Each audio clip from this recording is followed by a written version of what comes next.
Thank you, Mr. Chairman, and thank you to you and your staff and to Senator Carper and his staff for working with me to convene this joint hearing and really for highlighting the importance of this issue by having a joint hearing and raising it here to the full committee level. Common sense, I like that. I could probably incorporate that a little bit into my comments. We'll see. You know, really ever since the passage of the Clean Water Act in 1972, North Dakota landowners, farmers, ranchers have had to navigate, if you excuse the expression, this very complex regulatory field that changes with water, but also changes with political tides and sort of the culture of the moment. And under the Obama administration, the uncertainty really reached a pinnacle with the 2015 WOTUS rule when it was proposed and then finalized. There was nothing simple about it. In fact, I have a tendency to be pretty good at simplifying complicated things, and then the lawyers get it. But, you know, remember, the EPA administrator at the time promised us, quote, that this rule would save us time, keep money in our pockets, cut red tape, and give certainty to business. Well, she's right. It gives certainty, certain death to business, certain death to lots of farmers if in fact it was to go into effect. But certainty isn't always the best. The rule did exactly the opposite, really, especially in North Dakota. You know, rather than focusing on our shared goal of clean water, I think we all have to admit we all want clean water. This rule really was a new massive federal power grab of farmers' land that Congress never intended the federal government to have. The importance of the issue is demonstrated when the state of North Dakota successfully led several states in challenging the 2015 regulation in federal court in North Dakota versus the EPA. The debate that has surrounded WOTUS for decades is really a legal question. It's a legal and constitutional question rather than one of the science or the water cycle. You know, a lot of members like to go to the water issue.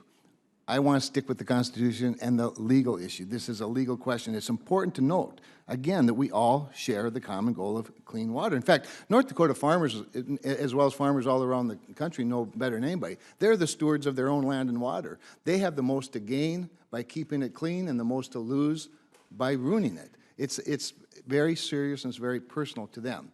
So we should dispel the notion that those of us who opposed the 2015 WOTUS rule are somehow advocating for dirty water and unscientific water management. It's a matter of who manages your water, not whether it should be managed. The reality is we have to live within the confines of the law and of the Constitution.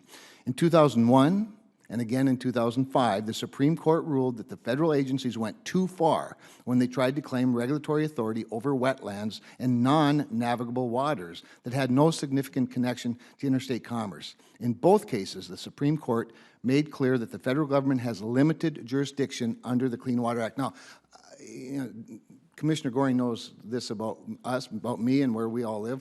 A lot of us have pontoons, and we drive them on the Missouri River. It's pretty clear to us it's navigable. Now, of course, you can't go to the next state anymore because there's a dam every few hundred miles, but that's navigable.